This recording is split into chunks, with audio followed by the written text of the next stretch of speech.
Awesome people, inspiring stories, the Living the Dream podcast. Welcome back to the Living the Dream podcast. I'm your host, Matt Scaletti, and we have a treat for you today. Encouragement and inspiration, positivity and prowess, fun and flair. None are in short supply when it comes to the high energy country trio, the Heels. And yes, their music is darn good too. The band was born of a desire to heal through music, and now they're carrying that mission forward and sharing it with an ever growing fan base. Theirs is a message of optimism and empowerment set to a sweet country soundtrack full of monster hooks and magnetic multi-part harmonies as showcased on their hugely popular debut LP, 2018's Love Heals. Welcome, Brittany, Bobby, and Kyla. Good job. Yeah. Yeah. I said everybody's. Hi. I think I said everybody's name right, and now I can just relax and you guys take over the show. All right. Well, the three of you are coming right now from close to Vancouver, Canada, correct? Yeah. Okay. And I would love to hear, we would love to hear a little background on how the trio came together, how you met, and give us a little background story of how the Heels came about. Sure. Who wants to go? Who wants to take it? Yeah. I feel like we've got this down to an art now. We take pieces. Yeah, we all started as solo artists.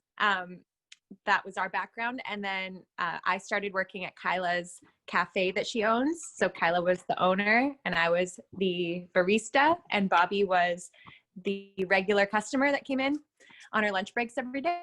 Mm-hmm. And we would get together after hours and just sing music to feel good and work through whatever we were going through. We even had like other girls that we worked with. We'd just gather and play music, and whether it was like improvising music or cover songs or writing music. And so we called ourselves the Heels, that for healing. Exactly. I love it. And then that's kind of a nutshell. Oh, were you going to add something? I don't want to cut you off, Bobby, if you had something else. No. So you that was how we started. That was start. So all three of you love music growing up? Was it something that you've always been interested in, or has it become a bigger interest in the last few years? I would say we all equally enjoyed music, being on the stage. Music was always a part of our life through family or different groups that we joined through school or outside of school. So we all kind of have that same connection with music and how it speaks to us. I just feel like we were born to do it. And growing up, we all had the same story of putting on shows for our family and our neighbors and making tickets and having siblings holding flashlights as spotlights. And so, it's just always been something that we've always wanted to do. And so I feel like that really connects us when we're kind of working towards the same goals, that we all have that same sort of little girl in our heart that is just like super excited about everything that we get to do together. So, yeah. I love it. Kyla, do you still have the cafe, or is that no more? No, I do. I have two and a bus, a food truck bus, and they are operating right now in Vancouver. I'm on the island, so I have a team over there. When I'm away in Nashville and everything, they take care of everything. So. Oh, that's cool. Oh, good. Okay, so we got the background. We know how the three of you connected. How long has the group been together for now? 4 years. Oh, wow. Yeah. The way I ask this question will show how little I know about the in-depths of a music group, but I'm assuming that there needs to be a great chemistry between the three of you. And do all three of you have similar strengths, or is somebody more of the singer and somebody's more of the plays instruments? Do you all do all of it, or can you give us any insight on the sort of behind the scenes on the teamwork it takes to be a successful trio? Yeah. Yeah, well, we all kind of share like the different roles behind the scene because there is a lot of aspects that are non-musical. And I would say like Kyla does our website. She's very good with technical things.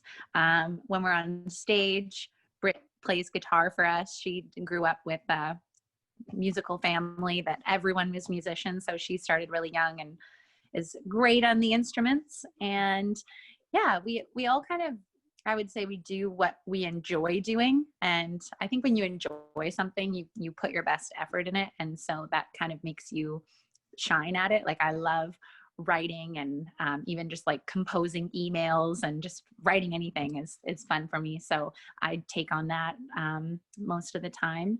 And yeah, what would you say? Yeah, I think that's pretty much it. I think we all have different angles that we come at one job at. Like if we have a grant to write, we know like someone's really good with like making sure everything is like in order in particular. Someone's really good with the creative. Someone's really good with gathering information. So yeah, it balances out really nicely. Yeah. And it's nice to have people to work on projects with because a lot of being an artist in the music industry is not so much about just singing on a stage, which it would be lovely if it was. Hopefully one day. But there's so much of, different things that go into it. And so when you can share in all of those tasks together, it just makes it more fun, like group projects versus just doing something on your own. So it's more motivating and it's more fun.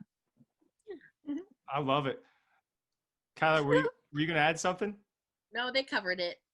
Yeah. But it's almost like it's amazing to me that the three of you from Bobby, what you were saying, you all have these different strengths. And did you know before you formed a group that each individual had different strengths, or did you figure that out after you came together as a group? I would say after, because we kind of like a lot of bands, it's like they're friends and they know each other. And then they're like, hey, we all like singing, let's make a band. But we sort of just became a band and then we all got to know each other after that. So it literally like we like joined this unit of 3 and we had a show about 6 days later. And from there on, we kind of got to know each other and how each other works. And when you're traveling for like 12 hours in a car. Yeah. You get to know each other really well. Yeah. Being on the road and sort of going through all of those days where you've got these like high stress situations and very little sleep. And then you're, doing something that you love, but then it's also quite, there's nerves and there's different sort of feelings going into it for everybody. But I think we've all helped each other kind of get through those things because we've all kind of had different experiences along the way. So whether someone's really nervous about a show or the size of a crowd, or we're always sort of there to balance each other out. If someone's having a rough day or didn't sleep well, it's like the other two can or the kind of cheer them up. Yeah. We've been in some crazy storms. We have. Yeah. So, it's fun. No, I love that you said that. I wasn't even going to ask about that, but when you're talking about the nerves, I think that's such an interesting place to talk about for a second. I before COVID did a lot of motivational speaking, so there could sometimes be hundreds of people in the audience. I used to be scared to death to speak to 5 people, let alone 250. Have all 3 of you been pretty relaxed when it comes to a crowd of 10 or 1,000, or is it still something you get that nervous excitement for before you go on stage?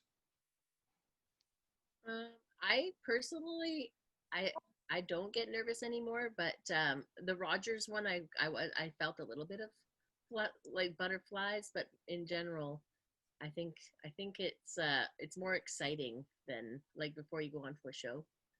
But, wait, Kyla, I need to ask you, just because you brought it up, can you talk about the Rogers event that you just mentioned? Because I think this is awesome. Yeah, that was our like right before the whole pandemic hit. That was I think it was like a couple days before, and it was probably the biggest moment for me personally as part of this band. And yeah, it was magical, and just I couldn't believe seeing us on the big screen, and everybody was messaging us and like, oh my, because they like there was people we didn't even know were in that they were there that night, and we had no idea they were even there. And they're like, oh my gosh, you what the, like they didn't know we were coming, so it was like a big surprise for everybody. That was probably the best moment for me personally. And those that don't know, you sang the national anthem before a hockey game, and you tell me, but there was a lot of people in the crowd, right? Yeah, a lot. Had you sung the national anthem in the past, or was that the first time the three of you had done the national anthem? I think we did it at the rodeo. Yeah, we did the Cloverdale Rodeo. We were lucky to have the whole weekend. We sang anthems, and we sang in the back of their pickup truck on the rodeo grounds. So that was really fun. Yeah, that was cool. That was our first summer together, or second summer together. So yeah. Oh, that's great. Yeah. Bobby, were you going to say something regarding the nerves before getting on stage question? I mean, I feel like it's a lot of excitement when we go out there. There's definitely butterflies, and I really love it. I feel like when you have that, it just gives you that feeling of just appreciation for all the newness that keeps coming into our world. So, yeah, I think even as we've had these shows since the pandemic, there was a little bit more nerves, because as you do it on a regular basis, it definitely becomes a little bit more of a routine. But I do love those feelings where you're just like excited, but also those little bit of nerves, because it's always that first initial walking onto the stage, singing the first song, and then having everyone cheer and clap, and then you're kind of like, okay, I'm a bit more relaxed now. Mm-hmm. But sometimes we add new songs, or we have dance routines, or maybe it's just New thanking a list of people, and you Mm. have to remember all the different sponsors and different people that helped you get there. And so yeah, you never want to forget anything or fumble, so there's definitely those little nerves. But then when it goes really well afterwards, it's such a big celebration, because you were so nervous and then you did it. I don't like nerves. I don't like them at all. I get really shaky from nerves, and then my voice gets shaky, so I do everything in my power to like not get those nerves. And when I do, I'm like, no, it needs to go away, but it does go away. And like Bobby said, After the first song. Yeah. Is that what normally happens? It takes one song, and then all three of you, Brittany, sing Usually. with you? Yeah. Pretty much. usually, Yeah. yeah. I love that. I think that's so cool how real all three of you are with the nerves, because I mean, I think I'll probably get nervous before every time I go in front of, it doesn't matter how many people, but it's almost like a little bit of nervousness. Like you said, Bobby, it gets the juices going. Like it's excitement. You reframe it as excitement. And I think that's cool. Okay. So just because I talk about goals a lot on this podcast, I have to ask the three of you, and I'd love to hear from all three of you if you want. Do you have group goals for music? And then do you also have individual goals? It could be with music, it could be with the business of the Heels, or just something personal goals. Do you have some short and or long-term goals that you want to accomplish either as a group or individually? I think our Go ahead. No, you go. I was just gonna say, like, our mission as a team is to heal. So I think as a group, our goal is to reach as many people and touch as many people as we can, and raise vibrations, like make everybody a little bit happier in their daily life. Yeah, and in doing that, we'd love to be out on the road in a tour bus and collaborating with other artists that we feel inspired by and that we get along with, and be able to see lots of the world and travel and just keep creating music together. Because I think the more we keep writing and creating and recording, just the stronger our music is getting. Yeah. What were you going to say, Kyla? I just, yeah, pretty much that. I think it's like, I would love to see this chart in Canada, just because we've worked really hard, and it would be great just to see that energy come back to us. And I feel like that would be a platform for us to launch off even further onto, just to have that. Yeah, that's pretty much it. So just so I understand too, when you say, Kyla, when you say chart, meaning be in the top, is it 100 songs or albums? Is that what you mean? Well, top 40 would be ideal. Yeah. Those are goals. That's right. You got to aim high, right? I love that. I think that's great. Yeah. Okay, so I was listening to my fair share of the Heels songs before we came on here, and I had a big smile on my face because it's just like all three of you have said, it's clear that it's not just music. There's a story or inspiration behind, it seems like, every song that I listen to. So for everybody listening and watching, this is the three that, I mean, all of them stood out, but you have the upbeat song, Friends Like Mine, which I love that. Then we were talking about before recording the funny song, Take the Trailer, which I'm still chuckling about. The music video is hilarious and fun. Anybody listening or watching, YouTube, Take the Trailer by the Heels, because it is just greatness. And then I think this is more recent, but it was an inspiring song, which was Faith Over Fear, that I saw the YouTube video of. So I guess in bringing all three of those up, how does, again, for me and a lot of listeners who don't know the behind the scenes, how does a song happen with the three of you? And I think I'm just going to stop there and let you three talk about it. But like, what's the process, and can you walk us through the process of making a song? I think it's different for everyone. I feel like it changes. It's different. It's different. It's different. Yeah. Like for those ones specifically, they all kind of came in very different ways. Like, for example, Friends Like Mine, we wrote that with a friend of ours, and he's in Nashville. We were down there. It was my birthday. We were getting all these messages from friends saying happy birthday. I was feeling super grateful and also emotional. So, and then he just suggested, I had this idea. It's a song title called Friends Like Mine. I guess it's a song about friends. And we were like, oh, that's not a song that we have yet. Yeah. So we started writing that.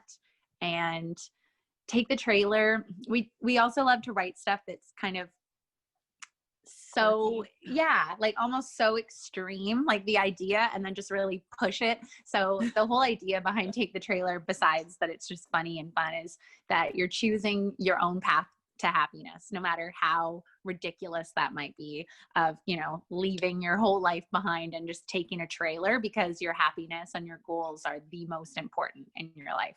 So that's the deeper message of all of the fun. But that one was just sort of something that we just thought was funny, and yeah, we just kind of kept putting in all these crazy ideas and you're on a road trip. Yeah, like our own little story of like, if you're leaving now, what would you bring? And so yeah, everything just usually stems from an idea or something that somebody says, and it means something to us, and there's a story behind it. And then sometimes we write something and later we're sort of like analyzing it and we're like, wow, what is the message that what did we just write? Kind of like something like in your subconscious that comes out, and you're like, oh, okay.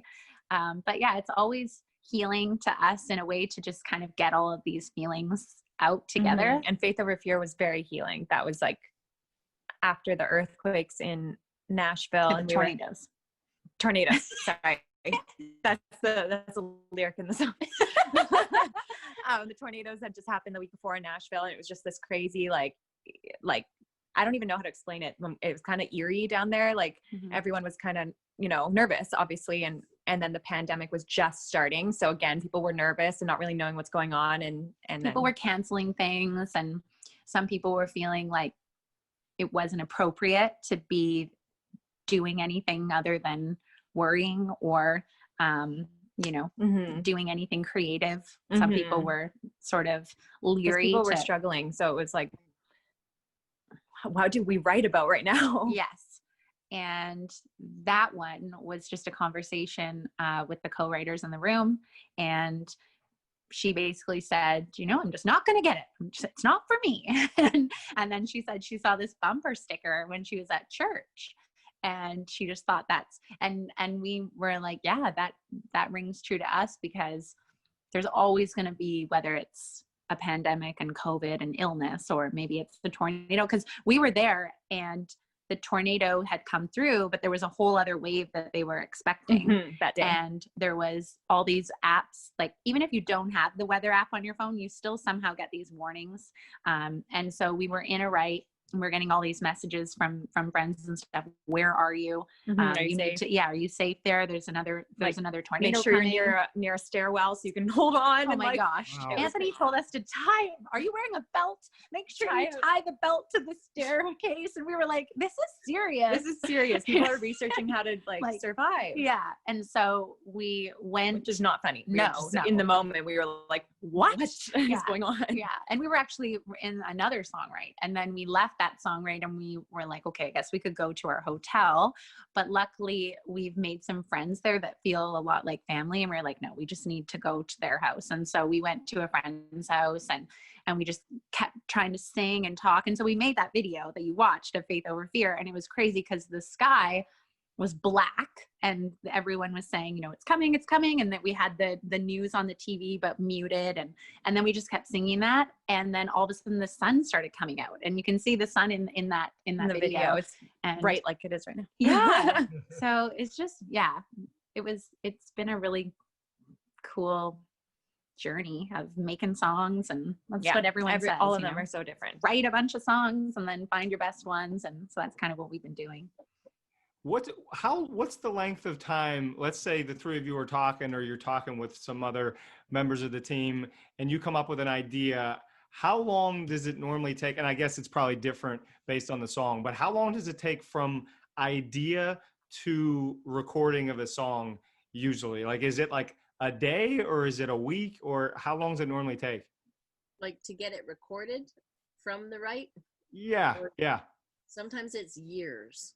Sometimes like we wrote some last year or the year before in Nashville that we're recording right now. So it's each one's different. Whichever resonates with us, I find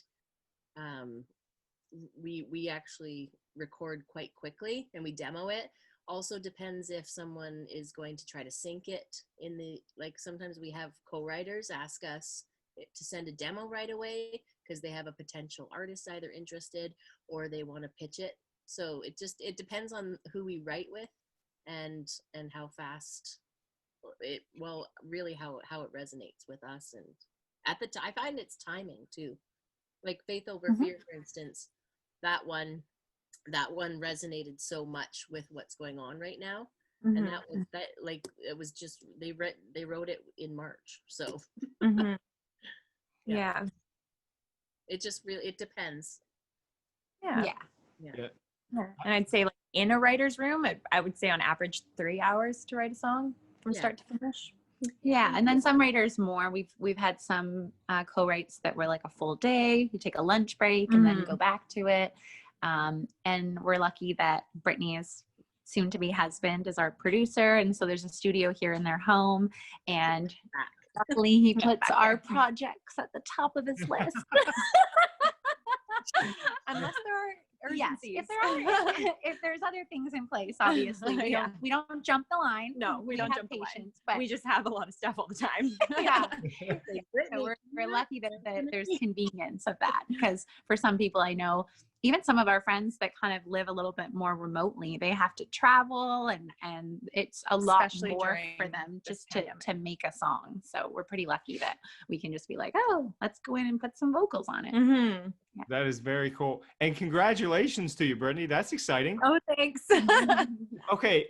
I'm so glad you brought that up, Bobby, because I was going to ask about this anyways. How does the whole, I'm trying to think of even how to ask this. So clearly there's, you know, if you guys want to start a family or there's fiancés, boyfriends, husbands, etc.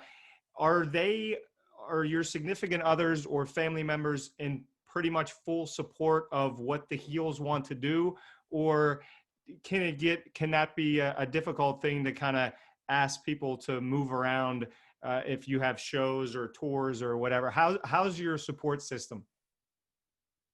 I think we're all really lucky. Yeah, we Yeah. are. We have a really supportive family members.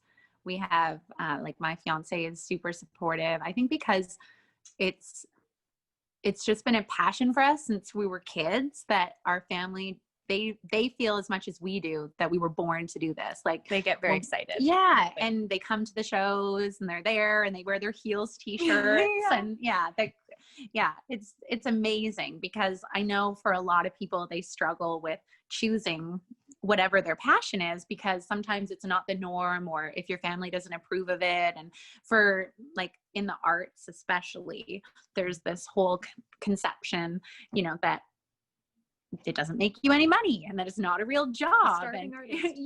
And we think those are limiting beliefs. Yeah. And so we don't even like to entertain those thoughts. No.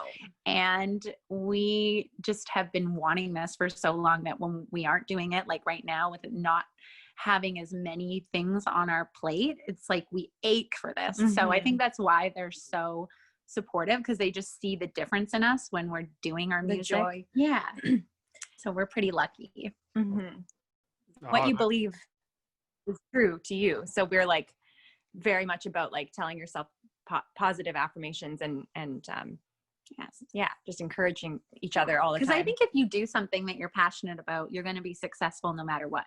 So, even if you're a gardener, whatever you're doing, it doesn't matter if it's perceived as a job that is going to bring you instant riches. But if you're living through your passion, and then you'll be on your right path, and all of your decisions and everything that you're attracting into your world will be easy. You're in the flow. Yeah. Oh, that was so good. We need to clip that piece out because that was really good. That was so well said. But I'm also so happy to hear that, because I think all three of you are right that not everyone, I don't know if I want to say lucky, but it's obvious that you're grateful for the support that you have, because there are a lot of, parents, aunts, uncles that, like you said, say, well, that's stupid. Why would you want to do something like that? And I think that's great that you have such support from family and friends. And I'm rooting for you now too. You got another friend on board. Yeah, because we're away from home a lot and we have to miss a lot of things. And sometimes you feel like the worst friend, not being able to be there cheering on your friends. Yeah. And there's definitely a lot of sacrifices that come with the job. But luckily we still have friends and family. And that gives you stuff to write about too. We've written songs about being away from home and missing people and grateful for support and all that stuff too. So. Yeah, that's such a good, I love that. So regarding the Heels as a group, do you pull inspiration from other groups or other singers, or like when you're listening to music, if you're on a long road trip, are you listening to somebody specifically just to, I don't want to say like, it's not like copying off them, but you're just kind of getting inspiration from different sounds. Do you have a group or people that you like to listen to for that inspiration, or is it basically just you're all in on your own music? I think on road trips, we tend to listen to our demos that we've just written. A lot of the time we'll listen to them and we'll study them, or it's a lot of healing journeys. Yeah. And then when you listen a lot, you're like, okay, here's where we could tweak this, or like you hear sounds and you're like, ooh, that would be cool there or something. But I think we also get inspired like by other songs too. And we're like, guys, did you hear that little part? That's a cool, like unique thing. Maybe we could like try something similar to that one day, and things like that. Yeah. I think there's different artists like for songwriting, like Taylor Swift, for example, Casey Musgraves, they kind of write very detailed experiences or things that you feel like you're looking into their world when you listen to it. I think that for me is really inspiring, versus just like generic, like the story songs that really tell you feel like you're like, oh, what's happened in their life? And you start wondering things. Yeah. So there's artists for sure, like Casey, Taylor, Marin, Little Big Town, the Highwomen. Lennon. Yeah. Was You can tell, I mean, this is just from someone looking in from the outside, but it seems to me like even listening to 3 or 4 songs, you do exactly that. You're telling a story in a lot of them, and it's almost like you're opening the door and letting people into your world, which I think is just, I think it's going to be one of the reasons why you just keep growing bigger and bigger, because even if you're not a huge country fan, the lyrics alone are, you just have to listen. It's so fun to hear how well the 3 of you write, and I can't wait to see what's next. So it's so cool. All right, how about a day in the life of the Heels group, and let's go in the normal life, which hopefully we're going to get back to soon after COVID. What's the, if do you play one gig a night? Are there sometimes multiple performances in a day? What's the first, just any story about the normal life in your group? makeup first.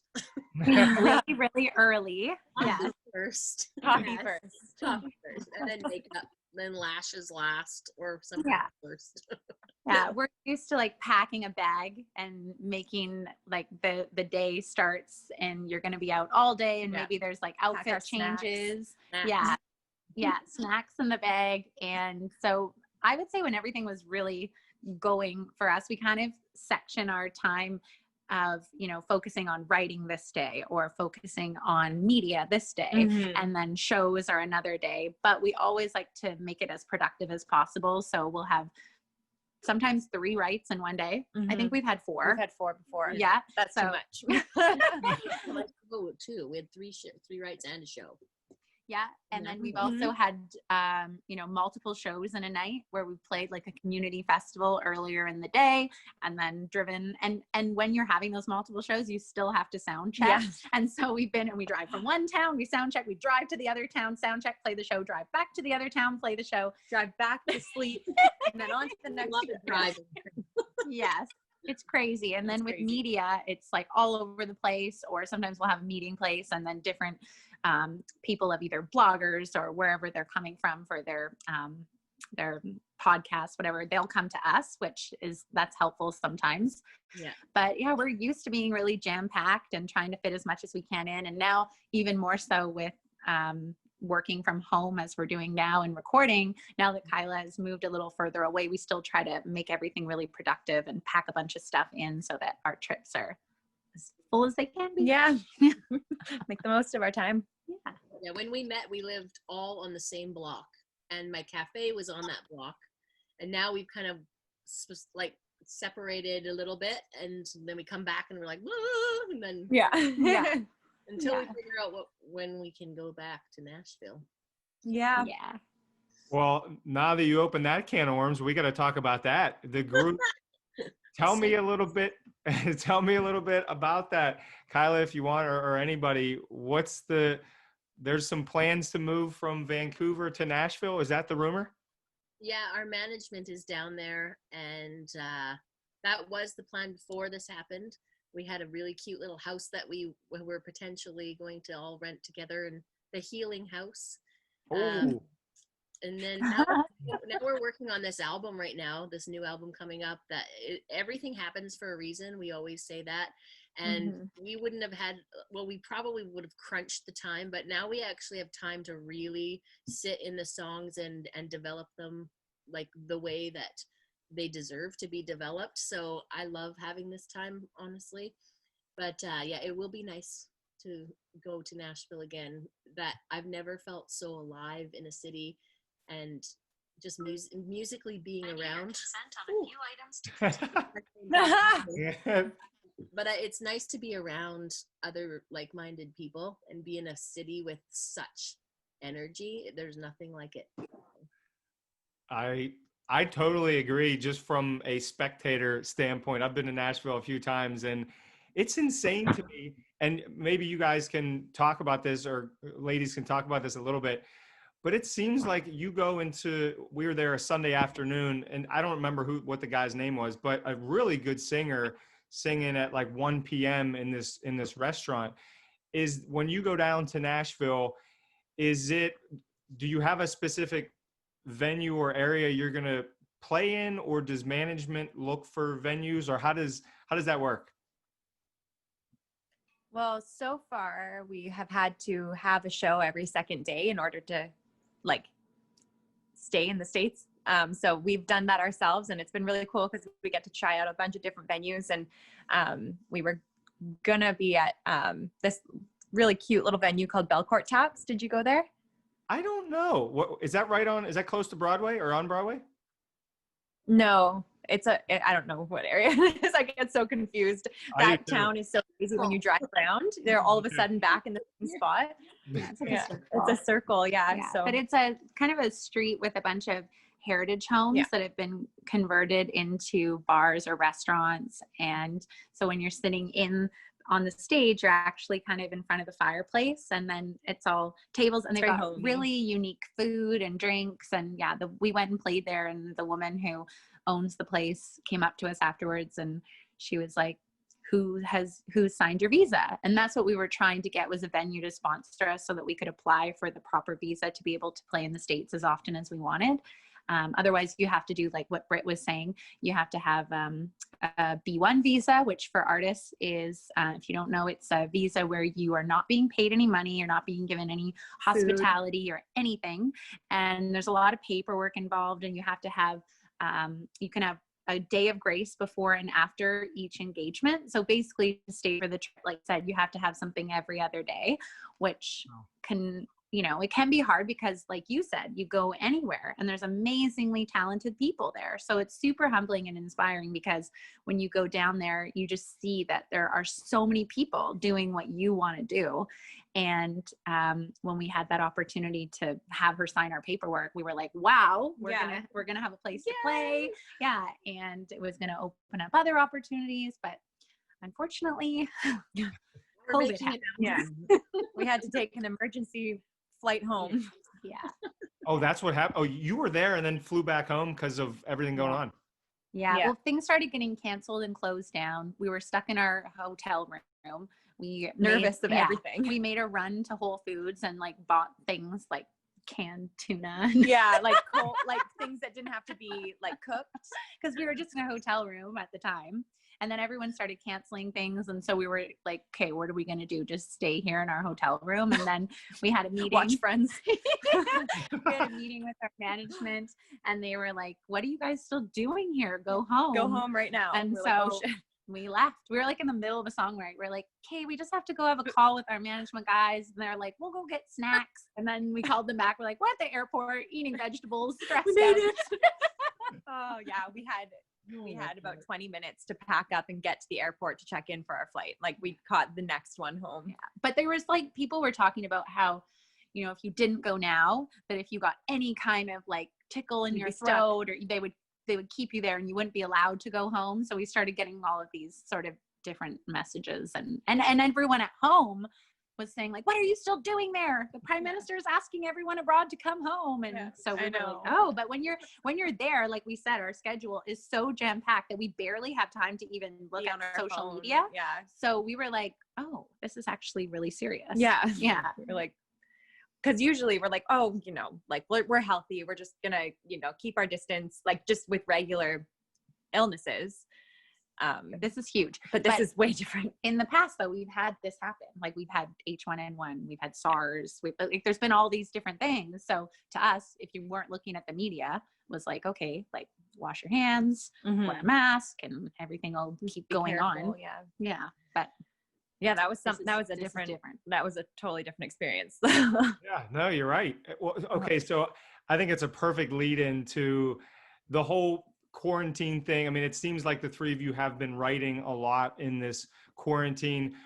Did you have, I mean, this is a big setback for anybody, but I guess my question is, how do the three of you stay positive and hopeful in the face of COVID in this situation, or any setback? Is it music that is what keeps the three of you going and excited and inspired, or is there some habit or routine that you do on top of that to just keep you going when things look like they're not looking very positive?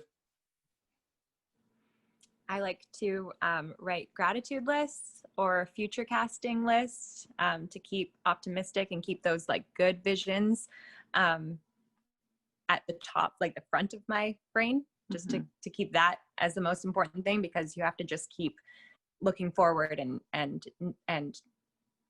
like feeling like things are going in a good direction. What's yeah, future, I think one. Can you talk about future casting? Because I don't think I've heard that phrase before. Oh, okay. It's magic. It's a magic trick. So like gratitude lists are really great for like appreciating everything you have, and then that keeps the momentum flowing and all that. Future casting is kind of like a gratitude list for things that haven't happened yet. Yeah. So like a goal. So you'd be like, I'm so grateful that the Heels have a top 40 charting song. Yeah. And then you have to speak it like it's present. And then you have to say like, thank you, thank you, thank you. Like really like visualize it and feel it and like soak that in. We've been practicing that. Yeah, we like to practice that ever since we met. We all realized we did that, and we didn't know each other, but we all were. Wow. And I didn't even know really what it was. I like when I would drive around in my car, I pretend like people are interviewing me and I answer questions like I'm already super Reba McEntire famous. And it doesn't have to be just a list. Like, no, you can just talk it out loud. I just talk and I like say all these things of all this success that's happened for us. Like I just thought I was like a crazy person, but then it's a real thing. I think we're crazy, but my brother, they're thinks I'm real. crazy. Yeah. Taking photos of me in my car.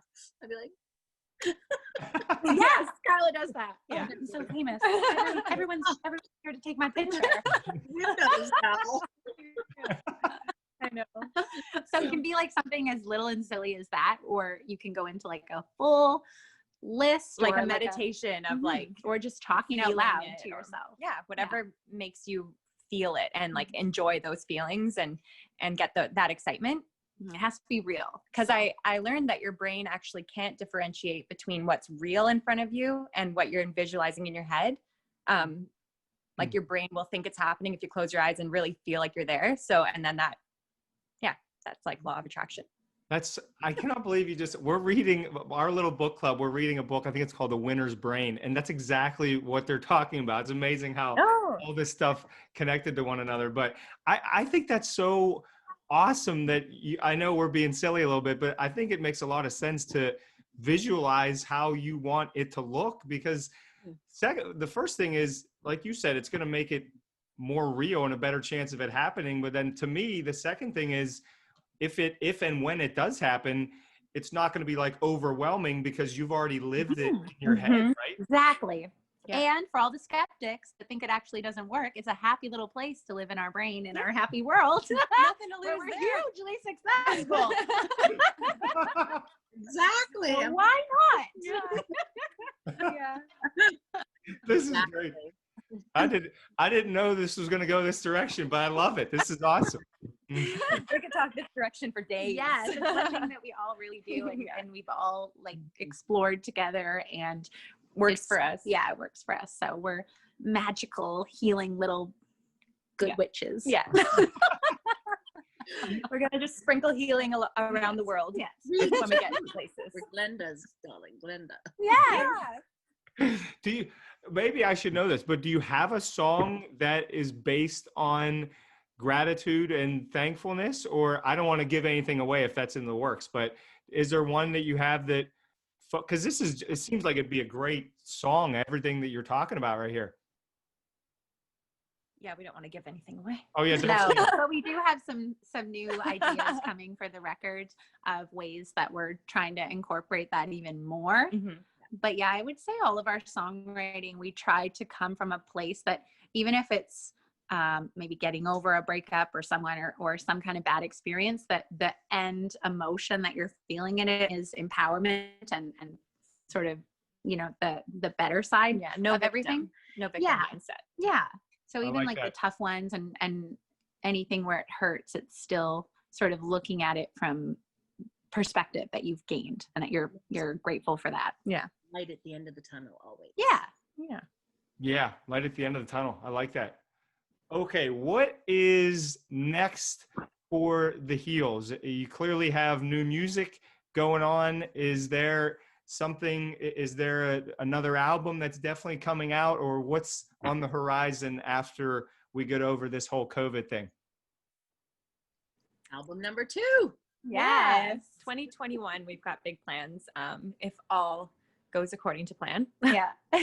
And we've got the album just keeps getting longer and longer because we have more time here to record. And we've written so many songs and there's 3 of us. So everyone's like, well, what about this song? I like this song. And we're like, yeah, I know. We love them all. Can we just record all of them? Like, Yeah. And we're trying to do some new things with featuring each other's voices more and kind of having different sounds. We're experimenting a lot. Yeah.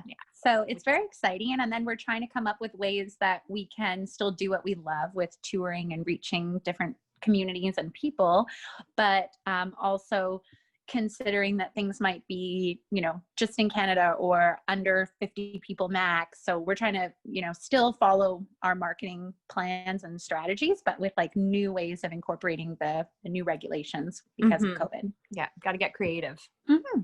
Yeah. But yeah, lots of new music. Very good. Lots. Creative. What did you? Sorry, I missed that, Kyla. What did you say? I said we're good at getting creative. Yeah. You have to. Yeah. I mean, there's really no other option, I guess, right now. How do you decide? This is the last question, and we'll get into the final 5 here. How do you decide if you have 30 songs or written out 25, 30 songs? How do you decide? What do you need to get it down to, like 15, or what's the number of songs for an album typically? Yeah, about 12 to 15-ish. Okay. Yes. Nowadays full it's length. even less. So Yeah. we're kind of unique that we keep making these full-length albums, but that's what we grew up loving. And it's when you write so much, like you said 30, but try like a couple hundred songs, like maybe not a couple hundred, but I'd say we're at least at 150. Yeah. Yeah. Wow. Your song list is at 150 almost. So what we did was we sat around Brittany's coffee table and we wrote all of the song titles out onto these little sticky notes. And then we made sort of a graph. And on one side we had tempos, and then we also had emotions, because we wanted to make sure that the album was diverse enough that we were touching on different topics and touching on different emotions, and then also having different tempos and feels. So yeah, then we kind of put them all in groups, and then we thought, okay, of these groups, what are our favorites? And then we all voted. Yeah. So, and we included Anthony, who's our producer, and so there was 4 votes. Anything that had 4 votes got moved to a separate pile, and They were like the top, like for sure. Yeah. And then the 3 vote pile, and then the 2, and then the ones didn't unfortunately make the cut. Of course. Yeah, but we're still revisiting some of those, and sometimes, like Kyla was saying, things come up where people are like, I need this because I really want to pitch it, or I need this for some kind of commercial, and so we've recorded things like that too that just randomly some of them sound more like a jingle, so we're like, great, perfect. Yeah. We'll just make this into a little, like, there's a space online called Song Space where you can put all your songs and organize it, and then you can pitch to people from there. Very handy. Oh, wow. Yeah. It seems like all 3 of you, it's just, I don't know if I just haven't been talking to a lot of musical artists, but it seems like the 3 of you you can tell the bond and the level of respect that you have for one another. And I think that's the coolest part of this whole interview. The teamwork is just so obvious to me, that you all just want what's best for the 3 of you and the producer and the whole team. So I think it's really cool to see that. Thank you. Yeah, thanks. Yeah. I love it. We're all about fairness.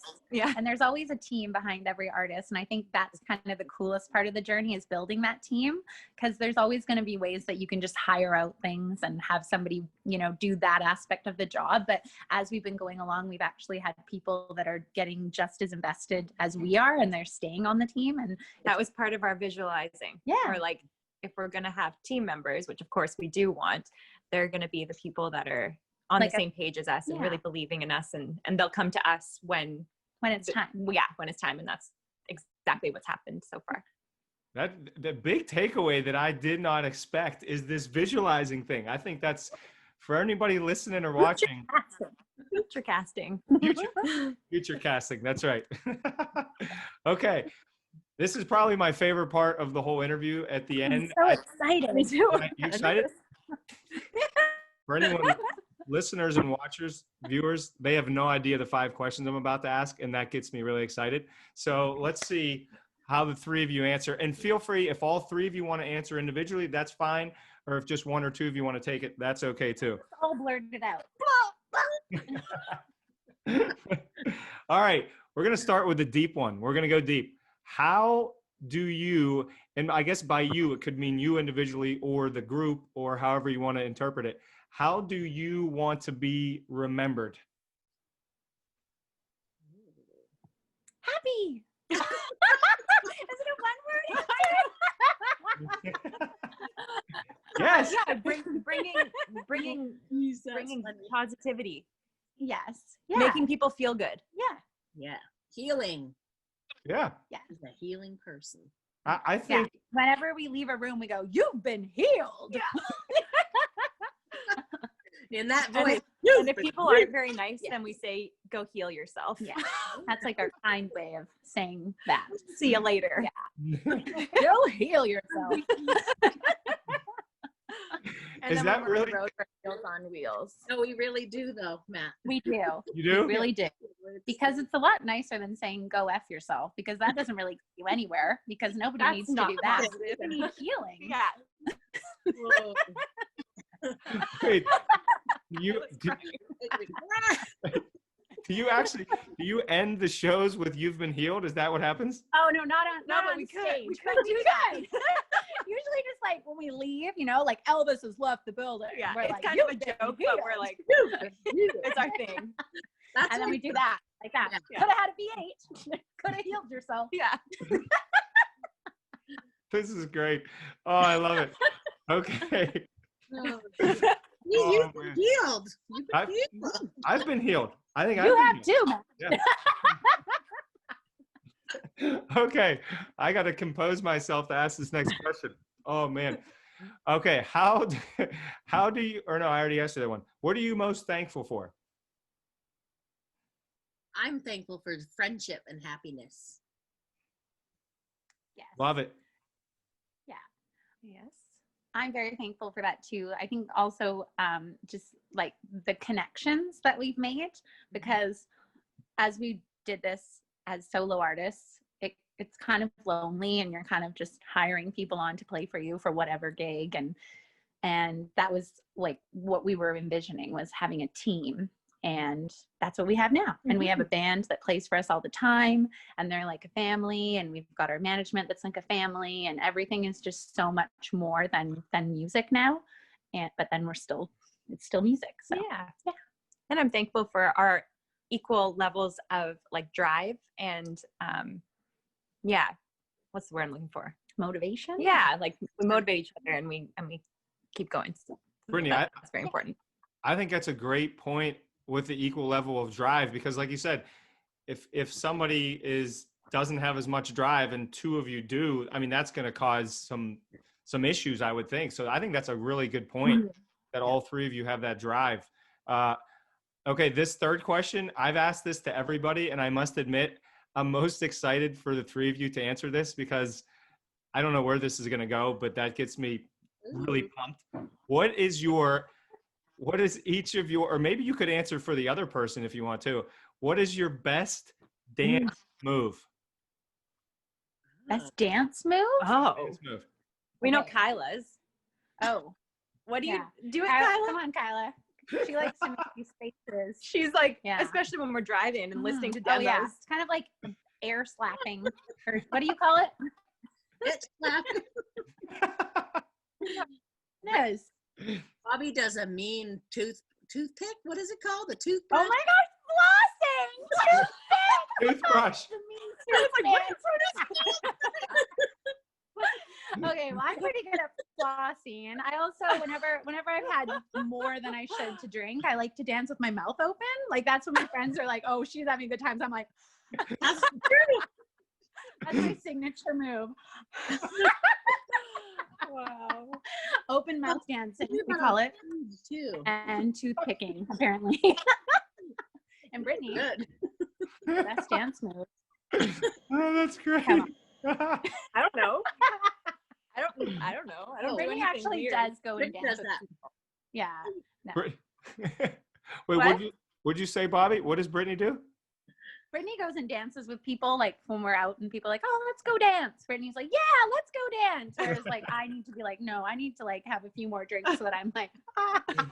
And then you'll see me out there toothpicking. And I'm the wallflower taker. Forever calling it that now.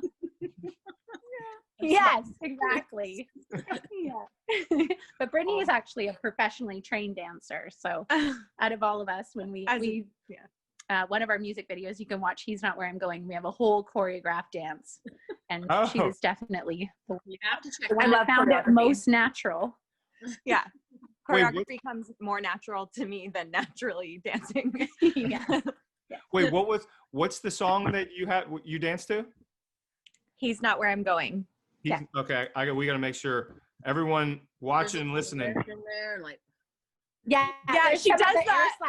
She gets that snack face going. Yeah.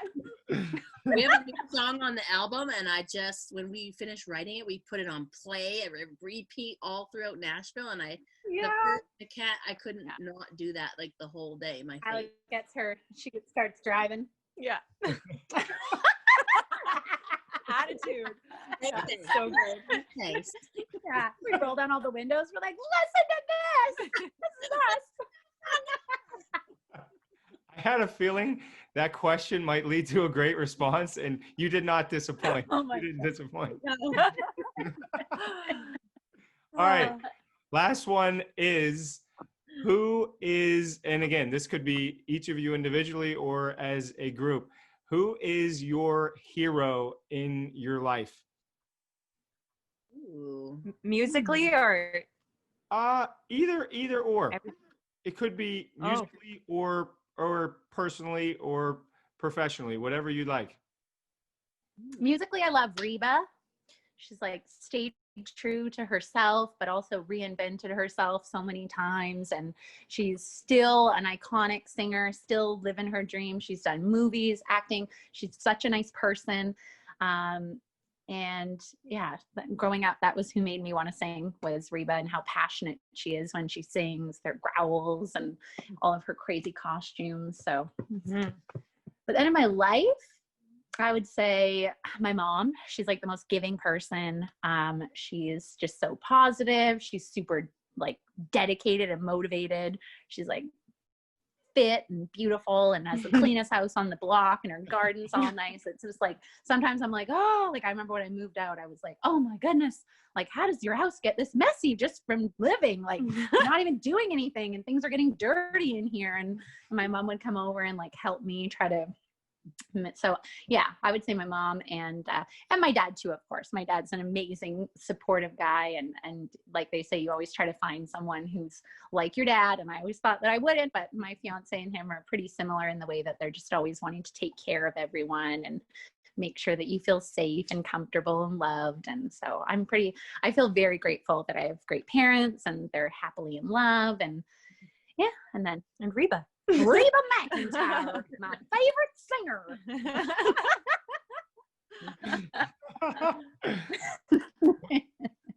Kyla and Go, Brittany. someone else. Come on. I would say for me, it's my parents, my mom and my stepdad, Len, for sure. They do so much for the world, not just for me, but everybody. They care down to their soul. Like I learned how to care for people from them and how to treat people from them. So that for me, that's who it is. Love it. That's so good. Yeah. Brittany, you got one for us? Okay, I'm going to talk about my parents too, because this is a parent talk now. Yeah, my dad is who taught me everything that I know basically about music, because he is a musician, and I grew up singing with him, and he taught me harmonies, how to sing harmonies. Like I was under 10 years old. I think I was like 8 when I started singing harmonies with him, and he was like a drill sergeant. Like we got those harmonies right when there was something to rehearse for. Yeah, and then he's encouraged my music career. And yeah, my mom's just been a mom. That mom that was like the safe place, and like, Yeah. And I can add to those that if anyone's watching that is going or in Qualicum, Kyla's parents' restaurant, Bailey's in the Village, going there is exactly like what Kyla just said. They care for everyone. They know people's names. They know what people want or how they want their food. And whenever we've gone there, they've taken such good care of us. And just being in there though and seeing how their customers are just so happy to be there. And so it's so cute. sweet. And Brittany's dad, like you said, helping us on our journey. When we released our first song, he was like right there, like helping us foot the bill to hire a radio tracker because it was so expensive. And he was like, no, I believe in you guys. This is going to be big. And so, yeah, we couldn't do what we do without all of our parents. And yeah, we're lucky. We have songs written for them too. Oh, we do. Your mama. Yeah, your mama and a man like you. Yeah, we released them like Mother's Day last year and then Father's Day this year. So those are Oh. available if you. We call That ourselves the Hallmark heels. Yes. We have something for every Something season. for every season. Every That's occasion. great.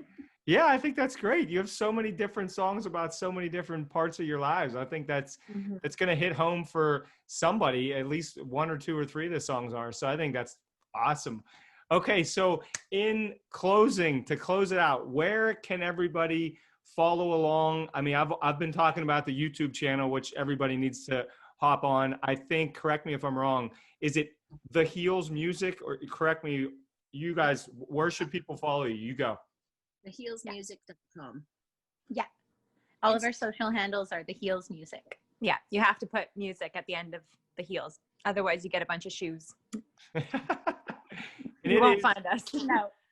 The Heels. It's HEELS for everybody that does not know. The Heels Music. Yes. Okay. Well, Brittany, Bobby, Kyla, this has been so much fun. I thank you so much for coming on. And I hope everybody's smiling as big as I am at the end of this interview, because this was a lot of fun. Thank you. And good Yeah, luck. thank Thanks you so so much much. for reaching out. Yeah, Sure. this is amazing what you do to put like a spotlight on people following their dreams, because that's exactly what we hope is, something that people take away from this is that we've done this so many times and had ups and downs, and you can do it. You just have to keep going. So. Yeah. So good. And visualize. You've been healed. All right. Thank you, guys. This is so much fun. I appreciate your time. Bye. Thank you so much.